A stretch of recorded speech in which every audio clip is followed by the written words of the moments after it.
உங்கள் அமைதியான ரிட்டையர்மெண்ட் வாழ்க்கைக்கு கோவை அனன்யாசின் நானா நானி ஹோம்ஸை விசிட் பண்ணுங்க. Experience a dream retirement life for a day. Okay, ஷோக்குள்ள போயிடலாம். ப்ரோ, என்ன சட்டை பேண்ட்லாம் போட்டு வந்திருக்கீங்க?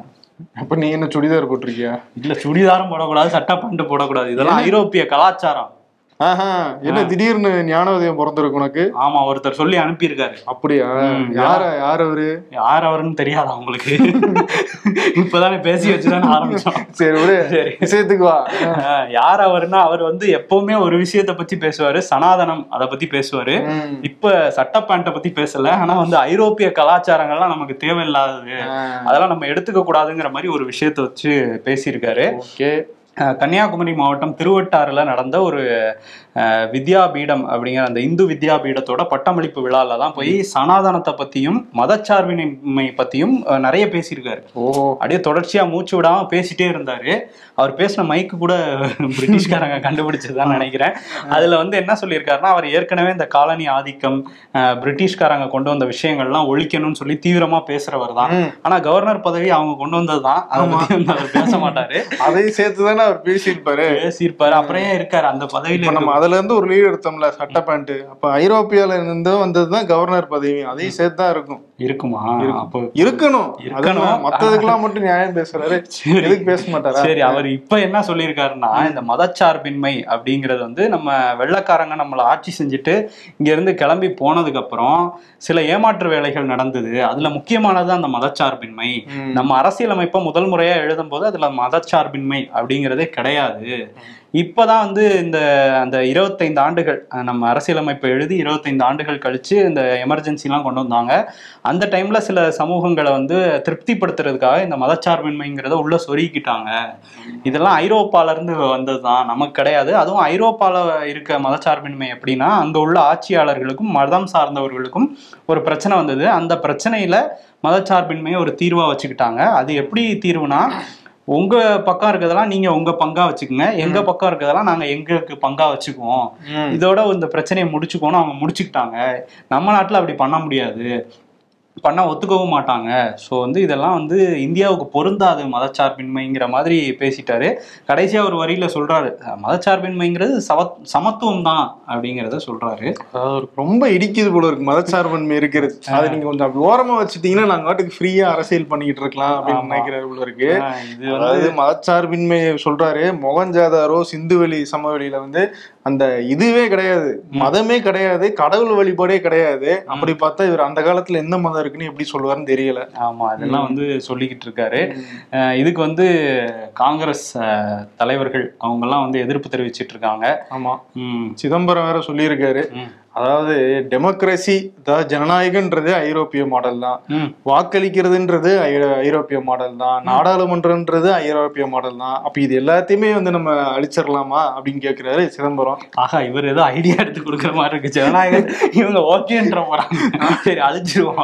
ஆமா, இங்க மன்னராட்சி தான் இருந்தது, ஜனநாயகம் இல்ல அப்படிங்க, திரும்ப மன்னராட்சியை கொண்டு வந்துடலாமான்னு கேட்கிறாரு. ஓகேன்னு சொல்லிட்டாங்கன்னு வச்சுக்கோங்க, ஒரே நாடு ஒரே தேர்தல், அப்புறம் ஒரு கட்சி ஆட்சி முறையெல்லாம் வந்துருச்சுன்னா கிட்டத்தட்ட மன்னராட்சி மாதிரி தான் இருக்கும். இதே மாதிரி ஜெய்ராம் ரமேஷ் இருக்காருல்ல, அவரும் வந்து கண்டனம் தெரிவிச்சிருக்காரு. ஒரு அரசியலமைப்பு பதவியில இருந்துகிட்டு இப்படியா நீங்க பேசுறது, உடனடியா இவரை கவர்னர் பதவியில இருந்து நீக்குங்க அப்படிங்கிற மாதிரி சொல்லியிருக்காரு. இங்க உள்ளவங்க பல முறை சொல்லிட்டாங்க, கேட்கல. இப்பதான் டெல்லியில இருந்து ஒருத்தர் வந்து சொல்றாரா, அவர் சொல்றதையாவது அங்க பக்கத்துல இருக்கிற இவங்க கேக்குறாங்களா அப்படிங்கிறத நம்ம பார்க்கணும்.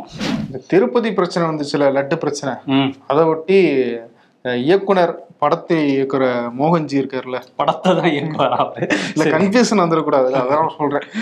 சரி, அவரு வந்து ஒரு கருத்தை போட்டாப்புல. அதாவது என்னன்னா, அங்க லட்டு மாதிரி நம்ம ஊர்ல வந்து பழனி பஞ்சாமிர்தத்துல வந்து கருத்தடை மருந்துகள்லாம் வந்து சேர்த்து வந்து மக்களுக்கு கொடுத்து விட்டுறாங்க அப்படின்னு வந்து ஒரு வெறுப்பு பரப்புரை வந்து போட்டிருந்தாரு. அது ஒரு ஃபேக்கான நியூஸ். அதுக்கு வந்து அவர் போலீஸ் வந்து அரெஸ்ட் பண்ணியிருக்கு. குறிப்பா வந்து இஸ்லாமியர்களை வந்து டார்கெட் பண்ணி போட்ட மாதிரி அந்த போஸ்ட் வந்து இருந்ததுனால கைது பண்ணியிருக்காங்க. ஓகே, ஆனா வந்து இதுக்கு எப்பயும் இந்த மாதிரி கைதுகள் நடக்கும்போது ஒரு 4 பேராவது வந்து ஒரு ஆதரவுக்கு வருவாங்க. இப்ப 2 பேர் மட்டும் வந்திருக்காங்க. யாருன்னா அன்புமணி ராமதாசும் அவர் சொன்னதை முழுமையா புரிஞ்சிக்காம இவங்க வந்து நடவடிக்கை எடுக்காங்க. அது வந்து இந்த மாதிரியான செய்தியெல்லாம் வருது, இதுக்கான ஆதாரம் என்கிட்ட இல்லை, அதனால கவனமா இருங்கன்னு அரசுக்கு ஒரு கவனம் தான் சொன்னாரு. ஆனா ஆதாரம் இல்லைன்னா எதுக்கு போறீங்க, எதுக்கு பேசணும், ஆதாரம் இல்லைங்கும் போது எதுக்கு பேசணுங்கிற கேள்வி இருக்கு. ஆனா வந்து அவர் படங்கள்லயே நிறைய விஷயம் பேசி விமர்சனம்லாம் வாங்கினவரு. இப்போ வந்து ஜெயிலுக்கு போயிட்டு வந்திருக்காரு, போயிருக்காரு, இப்பதான் கூட்டு போயிருக்காங்க. ஓகே, போக போக அந்த கேஸ் எப்படி போகுதுன்னு பார்க்கணும். இந்த வதந்தி பரப்புறதுங்கிறது சில பேர் வேலையா வச்சிருக்காங்கல்ல, பொதுவாதான் சொல்றேன், பொதுவாதான். அடுத்து வந்து இன்னொரு செய்தி, காவல்துறை இன்னொருத்தரும் வதந்தி பரப்பியிருக்காரு அப்படிங்கிற மாதிரி ஒரு அறிக்கை வெளியிட்டு இருக்காங்க. என்ன அப்படின்னா, நெல்லையில வந்து பெருமாள்புரம் அந்த பகுதியை சேர்ந்த இளைஞர் ஒருத்தர் வந்து புகார் ஒன்று கிளப்பியிருந்தாரு. என்னன்னா, நான் வந்து வீட்டுக்கு போயிட்டு இருக்க வழியில என்னை சில கும்பல் வந்து இடைமறிச்சு என்னோட பூணூலை வந்து அறுத்துட்டாங்க அப்படிங்கிற மாதிரி ஒரு புகாரை வச்சிருந்தாரு. இதுக்கு வந்து மத்திய அமைச்சர் எல் முருகன் அவர் வந்து இது கண்டனம் தெரிவிச்சது மட்டும் இல்லாமல் நேரடியாக அந்த இளைஞரோட வீட்டுக்கே போய் அவருக்கு ஆறுதல்லாம் சொல்லிட்டு இருந்தாரு. இப்போ வந்து நெல்லை காவல்துறை அங்கே உள்ள எல்லா சிசிடிவியையும், அந்த பகுதியில் உள்ள அவர் சொன்ன இடத்துல உள்ள எல்லா சிசிடிவியும் எடுத்திருக்காங்க. அந்த ஃபுட்டேஜ் எல்லாம் எடுத்து பார்த்தா அப்படி ஒரு சம்பவம் நடக்கவே இல்லை. அவர் வந்து தவறான செய்தியை பரப்பிட்டு இருக்காரு அப்படிங்கிறத இந்த சிசிடிவி ஆதாரங்களோட இப்போ ஒரு அறிக்கையா வந்து வெளியிட்டு இருக்காங்க காவல்துறை. சமீபத்தில் இந்த மதம் சார்ந்த இந்த தவறான செய்திகள் பரப்புறது ரொம்ப அதிகமாயிட்டே இருக்கு. காவல்துறை இன்னும் வெளிப்பட வந்து இதை கட்டுப்படுத்தணும். விசிகாவினுடைய அந்த மது ஒழிப்பு மாநாடு பெரிய சர்ச்சையை கிளப்புச்சு. என்னன்னா, கூட்டணி கட்சியான திமுகவுக்கு எதிராகவே வந்து இவங்க வந்து மது ஒழிப்பு மாநாடு நடத்துறாங்க அப்படின்னு ஒரு விவகாரம் கிளம்புச்சு. ஒரு பக்கம் வந்து அது விசிகாவினுடைய மனநிலை தான், அது அவங்க வந்து கூட்டணியில இருந்து பிரியறதுக்காகவோ இல்ல கூட்டணியில டிமாண்ட் வைக்கிறதுக்காக வந்து இந்த மாதிரி விஷயங்கள்லாம் பண்றாங்கன்னு ஒரு விமர்சனம் வெளியே வந்து பேசப்பட்டுச்சு. இது பெரிய வாக்குவாதமா வச்சுக்கணும்னு வச்சுக்கோங்களேன். மாறி மாறி இரண்டு தரப்புலையும் பேசிக்கிட்டாங்க. அதை வச்சு அதிமுக போன்ற எதிர்கட்சிகளும் வந்து பேச ஆரம்பிச்சாங்க. இந்த நிலையில வந்து முதலமைச்சர் வெளிநாட்டுல இருந்து வந்ததுக்கு அப்புறம் திருமாவளவன் நேரில் போய் முதலமைச்சரை பார்த்தாரு. அது மட்டும் இல்ல, திமுக கூட்டத்திலையும் வந்து எல்லாம் பங்கேற்றுக்கிட்டாங்க. ஸோ அதனால வந்து இந்த பிரச்சனை முடிஞ்சிருச்சு, இல்லை கொஞ்சம் அமைதியாயிருச்சு அப்படின்ற மாதிரி நினைச்சிட்டு இருந்தாங்க. ஆனா திரும்பி வந்து அது பூதாகரமா கிளம்ப ஆரம்பிச்சிருக்கு. ஆமா, கிளம்ப ஆரம்பிச்சிருக்கு. அதை கிளப்பி விட்டுருக்கிறது யாரு அப்படின்னா, விசிகாவோட துணை பொதுச் செயலாளர் ஆதவ் அர்ஜுன். அவர் நம்ம ஜூனியர் விகடனுக்கு ஒரு பேட்டி கொடுத்தாரு. அதுக்கப்புறம் தனியார் ஊடகங்களுக்கும் பேட்டி கொடுத்திருந்தாரு. அந்த பேட்டிகள்ல இருந்து தான் இந்த சர்ச்சைகள் வந்து திரும்ப ஆரம்பிச்சிருக்கு. இந்த பேட்டிகள்லாம் என்ன சொல்லியிருந்தாருன்னா, நேத்துவரை நடிச்சுக்கிட்டு இருந்த உதயநிதி வந்து துணை முதல்வர் ஆகலாம் அப்படின்னா 40 வருஷமா அரசியல் களத்துல உழைச்சிக்கிட்டு இருக்கிற எங்க தலைவர் திரும்ப ஏன் முதல்வர் ஆகக்கூடாது அப்படிங்கிற கேள்வியை வச்சிருந்தாரு. அதே மாதிரி டாஸ்மாக் வந்து வருமானம் எப்படி வருது அப்படின்னா, இவங்க வந்து ஒரு சமூக நீதி திட்டம், ஒரு பெண்களுக்கான உரிமை கொடுக்குற திட்டம் அப்படின்னு சொல்லிட்டு மகளிர் உரிமை தொகை கொடுக்குறாங்க, மாதம் 1000. அதுல நாங்க செக் பண்ண வரையும் அந்த பணமெல்லாம் அப்படியே வந்து டாஸ்மாக்கு வருது, அந்த குடும்பத்தோட வேற ஒரு உறுப்பினரால டாஸ்மாக் கொடுக்கப்படுது அப்படிங்கிற ஒரு குற்றச்சாட்டை வச்சிருந்தாரு. இதே மாதிரி திமுக அந்த வட மாவட்டங்கள்லாம் வந்து விசிகா இல்லாம திமுகவால ஜெயிக்கவே முடியாது, கூட்டணி அமைச்சதுனாலதான் திமுக வந்து ஆட்சிக்கே வந்தாங்க 2021 அப்படிங்கிற மாதிரி நிறைய கருத்துக்களை வந்து பேசியிருந்தாரு. இந்த கருத்துக்கு திமுகல இருந்து ஆராசா வந்து குறிப்பா அதுவும் உதயநிதி பத்தின பேசின விஷயங்களுக்கெல்லாம் கூட பதிலடி கொடுத்திருந்தாங்க. ஆராசா என்ன சொல்லியிருந்தாருன்னா, புதுசா கட்சிக்கு வந்தவர் ஒரு அரசியல் முதிர்ச்சி இல்லாம பேசிட்டு இருக்காரு, அதனால வந்து இந்த இவர் வந்து பாஜக சாதகமா இந்த விஷயங்கள்லாம் போயிடும், திரும்ப அதுல வந்து கவனமா இருந்து நடவடிக்கை எடுக்கணும் அப்படிங்கிற கோரிக்கையெல்லாம் வந்து ஆராசா வச்சிருந்தாரு. ஆமா, இன்னொரு பக்கம் கட்சிக்குள்ளேயே வந்து சிலர் வந்து அந்த கருத்தை வந்து எங்களுடைய கட்சியினுடைய கருத்து கிடையாது அப்படிங்கிற மாதிரி கட்சியினருக்குள்ள அடுத்த கட்ட தலைவர்கள் எல்லாமே அதுல இருந்து ஒதுங்கி இருக்காங்க. உதாரணத்துக்கு ரவிக்குமார், சிந்தனை செல்வன், இவங்க எல்லாமே வந்து அந்த கருத்தை வந்து தாங்கள் ஏற்கலை அப்படிங்கிற மாதிரி வெவ்வேறு விதமா வந்து போஸ்டர் வந்து போட்டிருக்காங்க. அதை நேரடியா சொல்லாம வேற விதமா வந்து பதிவு பண்ணியிருக்காங்க. ஸோ எது எப்படியோ, ஆனா ஒரு பக்கம் வந்து இந்த மாதிரி சொல்லிட்டு இருக்காங்க, இன்னொரு பக்கம் அது வந்து விசிகாவோட மனசாட்சி தான் கொஞ்சம் கொஞ்சமா அவங்க வந்து வெளிப்படுத்திக்கிட்டு இருக்காங்க அப்படின்ற தகவலும் வந்து அரசியல் வட்டாரத்துல பயங்கரமா பேசப்பட்டுக்கிட்டு இருக்கு. ஆமா, ஏன்னா வந்து இந்த விஷயத்துல வந்து இப்ப வன்னியரசு வந்து 2026 நாங்க திமுகவோட கூட்டணி தான், ஆதவ் அர்ஜுன் கருத்துல எனக்கு உடன்பாடு இல்லைன்னு சொல்லியிருக்காரு. ஆனா திரும்ப இப்போ வரையும் ஒரு மௌனத்திலே தான் இருக்காரு. நேற்று இந்த கருத்துக்கள்லாம் வெளியானதுக்கு அப்புறம் காமராஜர் அரங்கத்துல சீதாராம் யெச்சூரியோட அந்த நினைவேந்தல் கூட்டத்துல முதலமைச்சரை சந்திச்சு மரியாதை நிமித்தமா ஒரு பேச்சுவார்த்தை நடக்கும்ல, அந்த மாதிரி எல்லாம் பேசிக்கிட்டாங்க, சிரிச்சு பேசிட்டாங்க. ஆனா இந்த விஷயத்துல வந்து கொஞ்சம் அமைதியா தான் இருக்காரு திருமா. ஸோ அவர் வந்து அந்த கூட்டணி டிமாண்டை இன்னும் வச்சுக்கணும்னு நினைக்கிறாரா, இல்லை இதுக்கப்புறம் பேசுவாரா அப்படிங்கிறதெல்லாம் நம்ம பார்ப்போம். உதயநிதி துணை முதலமைச்சர் ஆவாரா அப்படின்ற கேள்விக்கு ஏற்கனவே அவர் வந்து சொன்ன பதில் என்னன்னா, அதுக்கு கோரிக்கை வலுத்திருக்கிறது ஆனால் பழுக்கவில்லை அப்படின்னாரு. இன்னைக்கு அதே மாதிரி வந்து வழுக்கல். இன்னைக்கு அந்த மாதிரி ரெண்டு வார்த்தையில வந்து சொல்லியிருக்காரு. அதாவது ஏமாற்றம் இருக்காது, மாற்றம் இருக்கும் அப்படின்னு மட்டும் சொல்லியிருக்காரு. சரி சரி, முன்னேற்றம் இருக்குமா? அது வந்து அதுக்கப்புறம் தான் தெரியும். ஆமா, அதனால வந்து அதுக்கு வந்து தமிழிசை பதிலாம் வேற சொல்லியிருக்காங்க. அந்த ஏமாற்றம் அப்படிங்கிறது இருக்கும் துரைமுருகனுக்கு இருக்கும், ஏற்றம் அப்படிங்கிறது உதயநிதிக்கு இருக்கும்னு அவங்க பேசிட்டு இருக்காங்க. சரி, இன்னொரு விஷயம், முதல்வரை பத்தி பேசும்போது முதல்வர் வந்து உடல் உறுப்பு தானத்துக்கு பதிவு பண்ணியிருக்காரு அப்படின்னு சொல்லிட்டு சுகாதாரத்துறை அமைச்சர் மா சுப்பிரமணியன் வந்து சொல்லியிருக்காரு. மியாட் மருத்துவமனையில இதை பண்ணியிருக்காருன்னு சொல்லியிருக்காரு. இந்த ஆண்டுல, இந்த கடந்த ஆண்டுல வந்து 207 பேர் வந்து இந்த மாதிரி உடல் உறுப்பு தானம் செஞ்சிருக்காங்க. இது வந்து எண்ணிக்கை அதிகரிச்சுட்டே போகுது அப்படிங்கிற சொல்லியிருக்காங்க. ஏன்னா சில மாதங்களுக்கு முன்பு தான் முதல்வர் வந்து ஒரு விஷயம் சொல்லியிருந்தார், இந்த மாதிரி உடல் உறுப்பு தானம் செய்கிறவங்களுக்கு அரசு மரியாதையோட இறுதி சடங்குலாம் நடக்கும் அப்படிங்கிற சொல்லியிருந்தாரு. ஸோ இது நல்ல விஷயம் தான், எல்லாருமே பண்றது அப்படிங்கிறது. கண்டிப்பா. தமிழ்நாடு அரசு போக்குவரத்து கழகம் அதனுடைய அந்த ஆன்லைன் புக்கிங் போர்ட்டலை வந்து புதுப்பிச்சிருக்காங்க. ஆன்லைன்லயும் சரி, ஆப்பாவும் சரி, இன்னும் கொஞ்சம் ஃபாஸ்டா வந்து புக் பண்ணலாம் அப்படின்னு சொல்லியிருக்காங்க. ஒரு நாளைக்கு 2600 பேருந்துகள்ல கிட்டத்தட்ட 1.5 லட்சம் சீட்ஸை வந்து புக் பண்ணலாமா ஃபாஸ்டா. இந்த அமைச்சர் எஸ் சிவசங்கர் வந்து சொல்லியிருக்காரு. அந்த வெப்சைட்டை அப்கிரேட் பண்ணியிருக்காங்க. கொஞ்சம் பஸ் எல்லாமும் அப்கிரேட் பண்ணீங்கன்னா, ஏன்னா சில பஸ் எல்லாம் வந்து ஒரு மாதிரி தான் ஓடிக்கிட்டு இருக்கு. சரி, இன்னொரு விஷயத்தையும் கிளாம்பாக்கத்துல பண்ணியிருக்காரு அமைச்சர் சிவசங்கர். அதை தொடங்கி வச்சிருக்காரு. என்னன்னா, தானியங்கி டிக்கெட் இயந்திரம். அது வந்து 60 நாட்களுக்கு முன்பாகவே நம்ம வெளியூர் பயணங்களை அதிலே புக் பண்ணிக்கலாம். QR கோடு வழியா பே பண்ணிட்டு அதிலே டிக்கெட் வந்துடும். நம்ம கவுண்டர்ல போயெல்லாம் பண்ண வேண்டிய அவசியம். பஸ் வருமா? பஸ் எல்லாம் பாக்கிறதுல போராட்டம். பஸ் வர மாட்டேங்குது. டிக்கெட் வரும். பண்டிகை நாள்லாம் கொஞ்சம் பஸ் பற்றாக்குறையா தான் இருக்குது. அது வந்து நம்ம டிக்கெட்டை எடுத்துக்கலாம். அதுக்கு வரவேற்பு கிடைச்சது அப்படின்னா அது வந்து பல முக்கிய நகரங்களையும் கொண்டு வர போறாங்க. ஓகே. நாக்பூர்ல அதிர்ச்சிகரமான சம்பவம் வந்து வெளி உலகத்துக்கு வந்து தெரிய வந்திருக்கு. என்னன்னா, போலியான மருந்துகளை தயாரிச்சு அரசு மருத்துவமனையில வித்திருக்காங்க. அது நாக்பூர்ல வந்து கையங்கலமா பிடிச்சிருக்காங்க. அதை பிடிச்சு விசாரிச்சதுக்கு அப்புறம் தான் தெரியுது, மகாராஷ்டிரா, சத்தீஸ்கர், ஜார்க்கண்ட், உத்தரப்பிரதேஷ் போன்ற மாநிலங்கள்ல, இந்த 4 மாநிலங்களையுமே அரசு மருத்துவமனைகளுக்கு போலியான மருந்துகளை வந்து சப்ளை பண்ணியிருக்காங்களா. அதுல இந்த ஆன்டிபயோட்டிக்ஸ் ஒன்று சப்ளை பண்ணியிருக்காங்க போல. அதுல வந்து நம்ம உடம்புக்கு போடுவோம்ல டால்கம் பவுடர், அந்த பவுடரும் அந்த கஞ்சி தண்ணின்னு சொல்லுவோம் இல்லையா, சாப்பாட்டுல இருந்து அந்த வடிச்ச தண்ணி, அந்த தண்ணியும் மிக்ஸ் பண்ணி வந்து ஆன்டிபயோட்டிக் சொல்லி அனுப்பியிருக்காங்க. இந்த அளவுக்கு வந்து ரொம்ப லெத்தாஜிக்கா அந்த இடத்துல அரசும் வந்து செயல்பட்டு இருக்கு, அரசு மருத்துவமனைகளும். இது பெரிய பூதாகாரமான விஷயமா வெடிச்சுட்டு இருக்கு. தொடர்ந்து தீவிரமா விசாரிச்சுக்கிட்டு இருக்காங்க. ஓகே, இந்த மாதிரியான விஷயங்களும் ரொம்ப கவனிப்பா இருக்கணும். இன்னொரு விஷயம் என்னன்னா, இந்த ஏற்கனவே குரங்கு அம்மை இந்தியாவுக்குள்ள வந்துருச்சு, ஹரியானால ஒரு இளைஞருக்கு வந்துருச்சு அப்படின்னு சொல்லியிருந்தாங்க. இப்போ வந்து உலகம் முழுக்கவே அந்த குரங்கு அம்மையோட வேற ஒரு வேரியன்ட் B1 அப்படிங்கிற ஒரு வேரியன்ட் வந்து பரவிட்டு இருக்கு. இது அந்த முதல் வேரியண்டோட கொஞ்சம் மோசமானதுன்னெலாம் சொல்லிட்டு இருந்தாங்க. இப்போ அந்த வேரியண்ட் வந்து கேரளாவை சேர்ந்த 38 வயது நபர், மலப்புரம் மாவட்டத்தை சேர்ந்தவருக்கு இருக்கு அப்படிங்கிறத உறுதி பண்ணியிருக்காங்க. ஸோ எல்லா மாநிலங்களுமே அலர்ட்டா இருக்கணும்னு மத்திய சுகாதாரத்துறை வலியுறுத்தியிருக்காங்க. இது கவனத்தோட இருக்கணும், ஆனா பயம் வேண்டாம்ங்கிறதையும் சொல்றாங்க. ஓகே. இன்னொரு பக்கம் பிரதமர் மோடி அவர் வந்து ஐநாலெல்லாம் பேசியிருக்காரு போல இருக்கு. ஆமா, ஐநால வந்து போர்லாம் வேணாம் அப்படின்னு பேசிட்டு இருக்காரு. அப்படிதான் பேசியிருக்காரு. அவரே வந்து உக்ரைன் அதிபர் ஜெலன்ஸ்கியை திரும்பி வந்து பார்த்துருக்காரு. போன மாசம் பார்த்தது போய் ரஷ்ய அதிபர்கிட்ட வந்து, அண்ணா நான் என்ன பேசணும் அப்படின்ற மாதிரி போய் அவர்கிட்ட எக்ஸ்பிளைன் பண்ணாங்க. திரும்பி அவர் கூப்பிட்டு வச்சு உட்காந்து பேசுறாங்க. ஆனா அவங்களுக்கு தான் விடிவு காலம் பிறக்க மாட்டேங்குது. போர் தொடர்ந்து நடந்துகிட்டே இருக்கு, தாக்குதலும் நடந்துகிட்டு இருக்கு. அப்ப என்ன சொன்னாரோ அதே தான் இப்பயும் வந்து உக்ரைன் அதிபர்கிட்ட சொல்லியிருக்காரு. அமைதி பேச்சுவார்த்தை மூலம் போற முடிவு கொண்டு வரதுக்கு இந்தியா துணை நிற்கும் சொல்லியிருக்காரு. பட் புதின் வந்து அமைதி பேச்சுவார்த்தைக்கே தயாரா இல்லை. ஸோ இது வந்து முடியாத ஒரு இதாக தான் போயிட்டு இருக்கு இந்த போர். சரி, பிரதமர் மோடியை பத்தி பேசணும், அதே மாதிரி நாக்பூரை பத்தி பேசணும். நாக்பூர்ல இருந்து அடிக்கடி ஒரு கலகத்தை கிளப்பிட்டே இருப்பாரு நிதின் கட்கரி.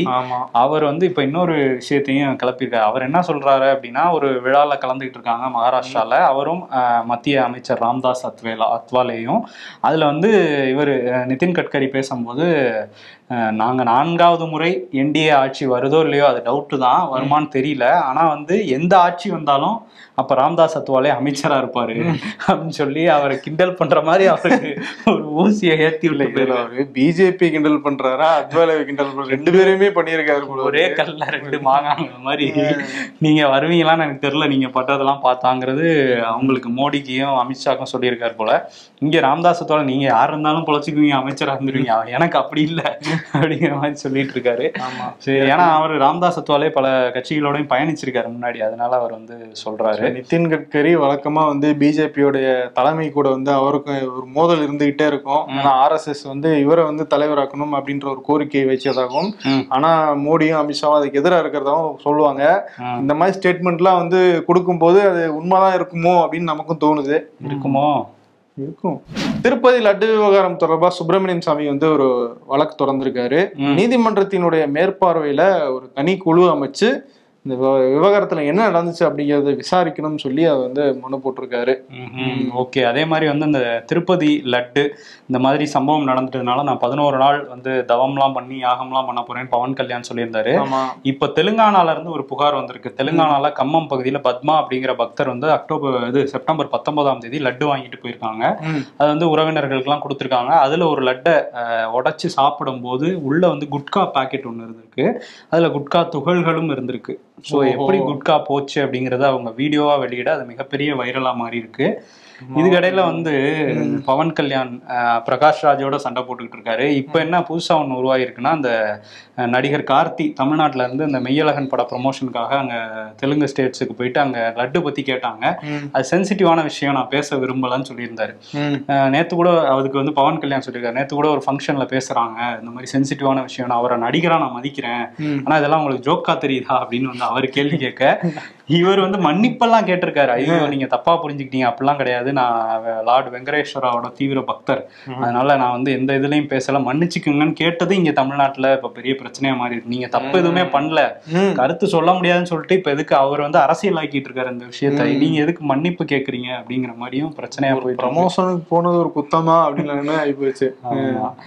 கர்நாடக முதல்வர் சித்தராமையா மேல வந்து விசாரணை நடத்துறதுக்கு வந்து நீதிமன்றம் அனுமதி கொடுத்திருக்கு. ஏற்கனவே ஆளுநர் அனுமதி கொடுத்துட்டாரு. அந்த அனுமதியை வந்து ரத்து செய்யணும்னு வந்து சித்தராமையா ஒரு வழக்கு தொடர்ந்திருந்தாரு. அதை வந்து நீதிமன்றம் ரத்து பண்ணிருக்கு. அது வந்து மைசூர்ல ஒரு 14 இடங்கள், அந்த இடங்கள் வந்து அவருடைய மனைவிக்கு வந்து சட்டவிரோதமா அவர் ஒதுக்கி இருக்காரு அப்படிங்கறதா அவர் மேல வைக்கப்பட்ட புகாரா இருக்கு. ஓகே. இப்ப ஆளுநர் கொடுத்ததுல இப்ப விசாரிக்க போறாங்க. ஆமா, அடுத்த ஆளுநரே வேணான்னு வழக்கு போட்டாலும் போடுவாருன்னு நினைக்கிறேன். சரி, சித்தராமையா அப்படியே கர்நாடகால இருந்து பீகாருக்கு போனோம்னா அங்க ஒரு சம்பவம் பண்ணியிருக்காங்க. என்ன அப்படின்னா, மிதிலேஷ் குமார் அப்படிங்கிற ஒரு 18 வயது நபர், அவர்கிட்ட வந்து என்ன பண்ணியிருக்காங்க, நீங்க வந்து போலீஸ் ஆகணுமா, IPS ஆகணுமா, அது ரொம்ப ஈஸி தான், என்கிட்ட ஒரு 2 லட்ச ரூபா கொடுங்க அப்படின்னு சொல்லிட்டு மனோஜ் சின்ஹா அப்படிங்கிறவரு பணம் வாங்கியிருக்காரு. வாங்கி என்ன பண்ணியிருக்காரு, 2 லட்ச ரூபாய் வாங்கிட்டு அவருக்கு வந்து இது கொடுத்துருக்காரு, IPS யூனிஃபார்மை, ஒரு பிஸ்டல், ஒரு போலி பிஸ்டல் ஒன்று கொடுத்து, நீங்கள் வந்து கிளம்புங்க, நீங்கள் போங்க, பக்கத்தில் உள்ள ஸ்டேஷனுக்கு போங்க, ரவுண்ட்ஸ் போங்கன்னு அனுப்பிச்சி விட்ருக்காரு. அந்த பையனும் அவர் ரொம்ப அப்பாவியாக இருக்கார். அவர் வந்து அந்த போலீஸ் ஸ்டேஷனுக்கு போகிறாரு, பக்கத்தில் உள்ள போலீஸ் ஸ்டேஷனுக்கு. அங்கே விசாரிச்சிருப்பாங்க போல். விசாரிச்சு இந்த விஷயங்கள்லாம் சொன்னோன்னா, நான் IPS, நான் வந்து இந்த மாதிரி எனக்கு போஸ்டிங் போட்டிருக்காங்க அப்படி ஆழமா மனசுல நம்ப வச்சு போலீஸ் ஸ்டேஷனுக்கு அனுப்பிச்சு வச்சுட்டு அவர் ஓடிருக்காரு அந்த 2 லட்ச ரூபாயோட. இந்த மனோஜ்கிற நபர், இவர் உள்ள வந்தோன்னா இவர் ஒரு அப்பாவித்தனமா தான் இருக்காரு. அவரை வச்சு இந்த காவலர்கள் என்ன பண்ணியிருக்காங்கன்னா, ஒரு வீடியோ எடுத்திருக்காங்க, வாங்க சார் IPS சார் வாங்க அப்படின்னு சொல்லிட்டு அவரை அரெஸ்ட் பண்ணியிருக்காங்க. இப்ப அவரை கிண்டல் பண்ணியிருக்காங்க, நிறைய விஷயங்கள் பண்ணி அந்த ஒரு வீடியோவா அதை வெளியிட்டிருக்காங்க. இதுக்குமே எதிர்ப்புகள் வந்துட்டு இருக்கு. ஏன்னா தவறு பண்ண நபரை வந்து ஓட விட்டுட்டு இங்க வந்து விக்டிமான ஒரு நபரை, ஒரு அப்பாவியை வந்து இப்படி மாதிரி வீடியோலாம் போடுறதுங்கிறது ஏற்றுக்கொள்ள முடியாத ஒரு விஷயம் அப்படிங்கிற மாதிரி பீகார் போலீஸு கண்டனங்களும் போயிட்டு இருக்கு. இஸ்ரேல் காசால ஒரு கொடூரமான போரை வந்து நடத்திட்டு இருக்காங்க. இப்ப லெபனான் மேலையும் வந்து தாக்குதல் நடத்திட்டு இருக்காங்க. போன வாரம் நம்ம பார்த்தோம், அந்த லெபனான்ல இருக்க ஹிஸ்புல்லா அமைப்பு அவங்களோட அந்த தொலைத்தொடர்பு சாதனங்கள்லாம் வெடிக்க வச்சாங்க. அதுக்கப்புறம் பதிலடி தாக்குதல்னு ஹிஸ்புல்லா சில வான்வழி தாக்குதல்லாம் இஸ்ரேல் மேல நடத்தினாங்க. அதுக்கு நாங்கள் பதிலடி கொடுப்போம்னு நேற்று வந்து கிட்டத்தட்ட நிறைய ஏவுகணைகளை வான்வழி தாக்குதலாம் நடத்தினதுல 500க்கும் அதிகமான பேர் வந்து உயிரிழந்திருக்காங்க. இதில் பொதுமக்களும் இருக்காங்க அப்படின்னு லெபனான் சுகாதாரத்துறை சொல்கிறாங்க. குழந்தைகள் இருக்காங்க, பெண்கள் இருக்காங்க. ஆனால் எந்த விஷயத்தையும் கண்டுக்காம இஸ்ரேல் வந்து தாக்குதல் நடத்திட்டு இருக்கு. இப்போ நெதன்யாகு வந்து என்ன சொல்லியிருக்காருன்னா, நீங்கள் வந்து ஹிஸ்புல்லா அமைப்பினருக்கு எந்த பாதுகாப்பும் கொடுக்காதீங்க, அவங்க இருக்க இடத்த விட்டு நீங்கள் தள்ளி போயிருங்க, நாங்கள் தாக்குதலை தொடருவோம்னு ஒரு எச்சரிக்கை கொடுத்துருக்காரு. ஸோ இந்த தெற்கு பகுதியில் தான் தாக்குதல் நடந்துட்டு இருக்கிறதுனால மக்கள் கூட்டமாக கிளம்பி வடக்கு பகுதியை நோக்கி லெபனானில் போயிட்டு இருக்காங்க. ஸோ இந்த இஸ்ரேல் கொடூரத்துக்கு ஒரு எண்டே இல்லைங்கிற மாதிரி தான் போயிட்டு இருக்கு. தங்கம் ஒரு புதிய உச்சத்தை வந்து வரலாற்றில் அளவுக்கு தொட்டிருக்கு. 7,000 ரூபா தாண்டிடுச்சுப்பா ஒரு கிராம் தங்கம். அப்படியா? ஆமா, சாதனை இதெல்லாம். இந்த வருஷம் மட்டும் ஒரு சவரன் தங்கம் வந்து 10,000 ரூபாய் அளவுக்கு வந்து ஏறி இருக்கு விலை. இவங்க வந்து அந்த பட்ஜெட் போடும்போது தங்க விலை குறையும்லாம் சொன்னாங்க. ஆமா, என்னவோ தெரியல, ஏறிக்கிட்டே இருக்கு. யாரும் வாங்கி போட்டு சேமிக்கிற வழியை பார்க்கணும். ஆமா, இன்னும் எவ்வளவு ஏறுமோ தெரியல. சரி, அதே மாதிரி இந்த இலங்கை தொடர்பான செய்திகளை தொடர்ந்து இலங்கையில இருந்து நமக்கு கொடுத்துட்டு இருக்காங்க சிபியும் நியாஸும். அந்த வீடியோக்கள்லாம் விகடன் வெப் டிவில இருக்கு, அதையும் பார்த்து ஆதரவு கொடுங்க. ஒன்று முடிஞ்சு போன விஷயத்த நினச்சி டிப்ரெஷன் ஆகுற, இல்லை இன்னும் நடக்காத விஷயத்த நினச்சி ஓவர் திங்க் பண்ணி டிப்ரெஷன் ஆகுறேன்னு மைண்டுக்கிட்ட நம்மளே பேசிக்கிற மாதிரி போட்டிருக்காங்க. பாக்கெட்ல இருந்து ஃபோன் எடுக்கும்போது 100 ரூபாய் கீழே விழுந்து காணாமல் போச்சு. ஃபோன் சொல்லுதான், உன்னை பழி வாங்க எனக்கு வேற வழி தெரியலண்ணே. இவ்வளோ தூரம் போட்டு ஸ்வைப் பண்ணிட்டே இருந்தா.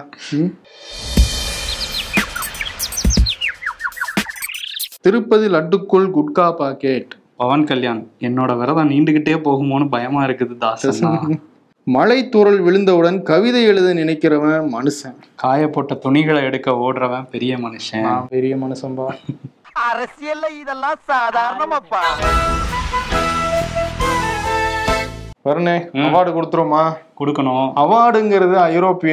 ஐயோ, அது வேற கோச்சு கொடுக்க முடியாது. Sorry sir. ஐயோ, இருந்தாலும் நாங்க வேற வழி இல்ல, முடிவு பண்ணிட்டோம், அதனால கொடுத்துறோம். நீங்க வாங்கிட்டாலும் சரி, இல்லைனாலும் ஓகே. என்ன அப்படின்னா, அவரே தான் சொல்லியிருக்காரு, ஆளுநர் RN ரவியே சொல்லியிருக்காரு, எனக்கு ஒன்றும் வேலையெல்லாம் இல்லைங்க, கவர்னருக்குலாம் வேலை இருக்காது, பெருசா சும்மா தான் இருக்கேங்கிற மாதிரி. ஸோ அவர் சும்மா இருந்தாலும் அவர் வாய் சும்மா இருக்க மாட்டேங்குது. ஏதாவது ஒரு மேடையில போய் எதையாவது ஒன்று பேசி சர்ச்சையாயிடுது. ஸோ இன்னைக்கு வந்து தேசிய அளவில் சர்ச்சைக்கு போயிருக்காரு. டெல்லி வரையும் இதுக்கு எதிர்வினை ஆட்டிட்டு இருக்காங்க. ஸோ அதனால வந்து நான் சும்மா இருந்தாலும் என் வாய் சும்மா இருக்காது அப்படிங்கிற விருதை ஆளுநர் RN ரவிக்கு கொடுத்துட்டு கிளம்பிடுவோமா? நன்றி. உங்கள் ரிட்டையர்மெண்ட் வாழ்க்கை அமைதியான சூழலில் இருக்க வேண்டும் என விரும்புகிறீர்களா? அப்போ கோவை அனன்யாஸின் நானா நானி ஹோம்ஸை விசிட் பண்ணுங்க. Experience a dream retirement life for a day.